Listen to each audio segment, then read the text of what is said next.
everyone, I'm Lauren from My Something Beautiful Life. Now, do you remember a little while ago I told you that I bought another Happy Planner? I actually bought two. I promise this really is the last one, at least for now. You never know with me. I could always buy another one. But at least right now, these are the only two I own. This one and then this one that I also showed you. This one is a little bit more specific. This is actually their new budget planner for 2024. I've shown my budget planner on here quite a bit. And one thing that has always been really important for me for my budget planner is that I can make changes to it throughout the year. I've learned that my finances actually vary quite a bit and situations change frequently and how I need to budget changes frequently. And one of the reasons why I decided to try the Happy Planner budget layout is because it's on the discs and I can add things and take things away as needed. It also has some pretty cool pages in it that I'm excited for.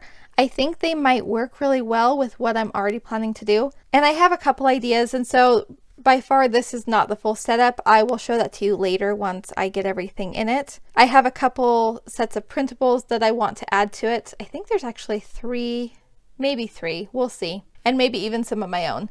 But there's quite a few things I want to add to this. I've been trying to kind of rethink how I want to do my budget next year, because right now I'm feeling very unorganized with it. Even though I'm keeping track of it, it's like not clicking in my head very well.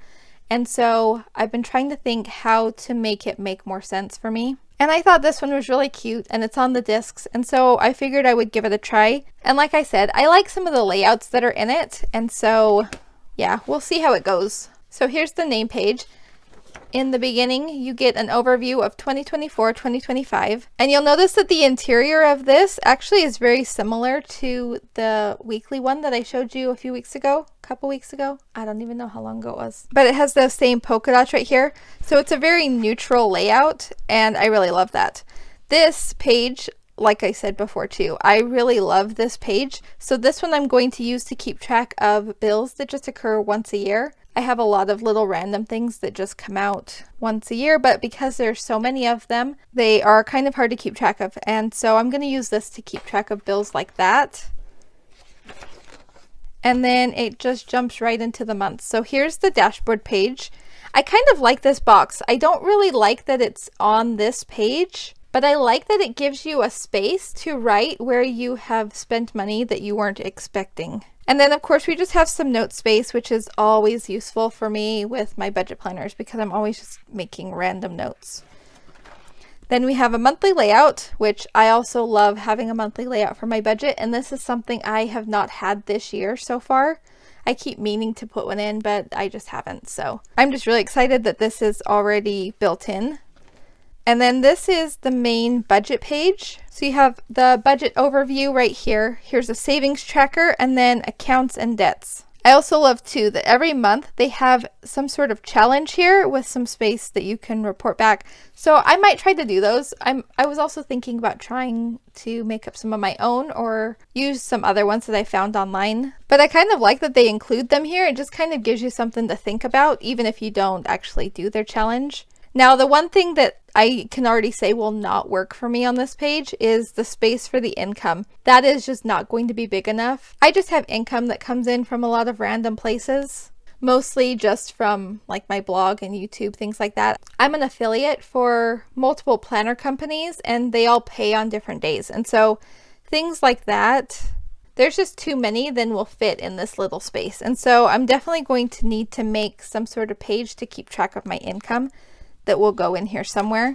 And then this is what I really love. So I'm really big on tracking spending. I think that's a huge part of budgeting, just trying to remember where your money actually went. But what I love about this is it's actually divided up into weekly pages. They're even dated at the top, and it gives you a little space for reflection down at the bottom, like what you did well and then what you can improve on next week. So I'm hoping that by having it on a weekly page, it will help me check in more frequently instead of just checking in at the end of the month.